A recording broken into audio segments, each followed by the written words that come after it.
On the new management point, the Keir Starmer, we're under new management. If you are or you have been a Labour voter, I'm intrigued as to what you think about that. I mean, the wider question, of course, stands. We'll take your calls and comments on that shortly. But I just think the issue of under new management, how do you feel if you're a Labour voter? Where does that sit with you? Of course, this is reference the Labour Party apologising to anti-Semitism whistleblowers, agreed to pay damages in a libel case would have expected to cost about £1 million. The move has plunged the party back into civil war, prompting a row with Jeremy Corbyn, the former party leader, and Len McCluskey, the General Secretary of Unite, the biggest donor. Let's speak with Jonathan Rosenhead, leading officer at the Jewish Voice for Labour. Afternoon to you, Jonathan. There may be people listening to this, just on a fairly route one question to begin with, thinking, would any Jewish person be a member of the Labour Party? Just explain that for a second. Okay, well, I joined the Labour Party in 1961. Okay, I've been there most of the time since. I have never had any single anti-Semitic experience. Jewish Voice for Labour has hundreds of Jews who are full members of the Labour Party and share that broad experience. We know there are anti-Semites in the Labour Party because there are anti-Semites everywhere. Just they're not very prevalent, and the culture does not really encourage them to speak any thoughts they might have. Obviously, any evidence must be pursued, and these people should not be in the party, but it's a small proportion, as it is in the country at large. It does seem, speaking to one of the whistleblowers, you will be familiar with these people. We just chatted with Michael Crichton.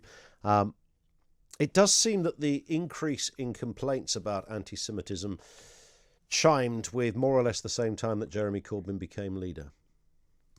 Yes, that's correct. And you can look at that both two ways. One is that Jeremy Corbyn encouraged anti-Semites, but the other thing is that since a fair number of these complaints, allegations, have proved to be mischievous or unfounded and generally not fit for purpose, you could say that the appetite for people to complain and the appetite of the media to give them coverage has grown since Corbyn was there, because Corbyn is very unpopular with certain interests in society. Like, he threatens the status quo in the Labour Party and in the way we run our affairs in the country, and also on international matters. Of course, he has a long-standing support. He is a long-standing supporter of Palestinian rights, none of which would have endeared him to some of the people who are complaining about it. But isn't this Jonathan, are you not articulating the very problem in that response by saying, well, some of them turned out to be nothing,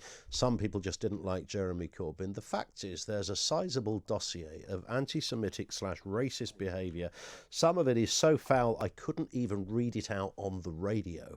And you're telling me here, I'm sure with the best intentions, but you're telling me here, well, some of it wasn't that bad and some of it was made up. Well, that may be so, but the stuff that stands, the stuff that nobody is disputing, is right up there among the worst kind of vile comments that people could make to another person, often to other party members. That's not invented. Yes. Are you not part of the problem here? Yes, that all of that, of course, has been gone into in detail in an internal Labour Party report, which was leaked. It's 851 pages long. It lists 30 or 40 cases of undoubted anti-Semitism of a vile kind. That's out of a membership of 600,000, mind you. And the people who have just been settled with in court were the people who were tasked with dealing with those cases. And the record, because it's verbatim, shows they did not do so. They didn't understand what anti-Semitism was. They were muddled. They were incompetent. And in addition, where there were high-profile cases, they manipulated the timing of those high-profile cases. I won't give you the names. So you are kind of denying it a little bit here, aren't you? No, I'm saying it's there. Keir Starmer has apologised, and your party is about to give just shy of £500,000 to them. But you're saying, and of course, the membership is in many cases very upset about that. We pay our subscriptions, and that's paying. Well, you're upset because you don't recognise anti-Semitism, isn't that the problem? Many of those people are verbatim in the report, hoping for a Labour defeat in 2017, diverting funds to that end. Now, that is not That's why the membership is angry. So your response to some people, money. your response to some people that had to go to court because they were maligned by your previous party leader and continue to be so, your response is that they had other gripes. In fact, you're saying exactly what was said originally. They had an axe to grind. The legal advice to the party was that they would win, probably, and that they should defend the case. It was Starmer who decided, for a political reason, not a legal one, to settle because he wants to draw lines under things. Indeed, but there's a good reason why they won. No, they won because Starmer decided that he didn't want to fight it because of bad publicity. Labour Party had a lot of bad publicity. And they were likely to win. They were that Labour was likely to win. That was the legal advice. Starmer decided to ignore the legal advice and settle with them.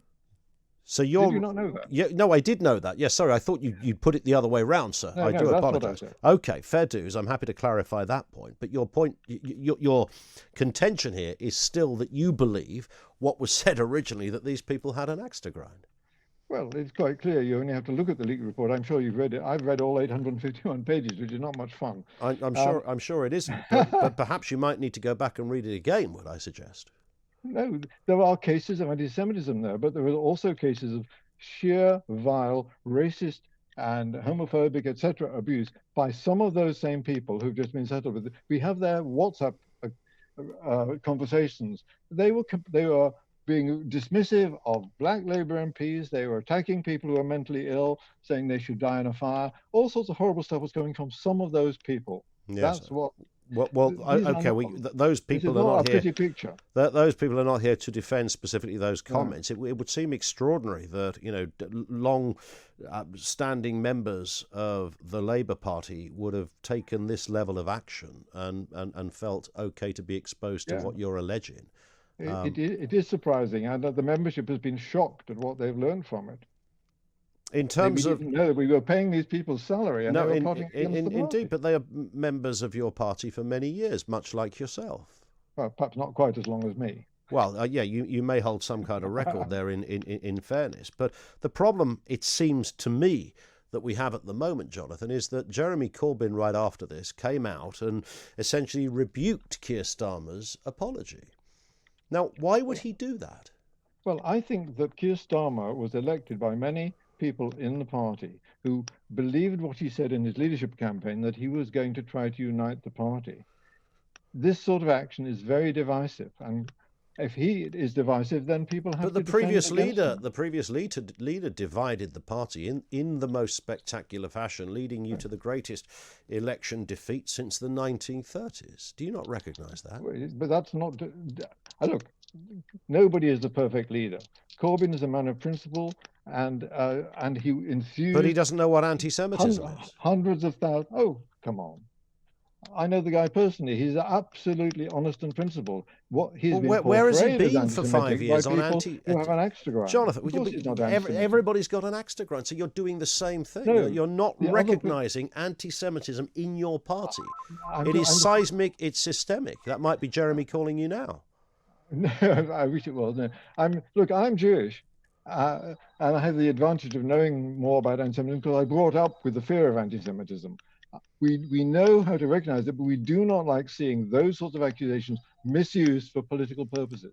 We believe that that's the way of letting real anti-Semites off the hook, because then nobody knows what's anti-Semitic and what isn't. And on that point, we leave it there. Jonathan, thank you. Jonathan Rosenhead, you heard it there. He's Jewish himself, leading officer at the Jewish Voice for Labour. Essentially, I don't think it overstates it, shoulder to shoulder with Jeremy Corbyn. He believes this was an axe to grind moment from those whistleblowers. Where do you stand on that?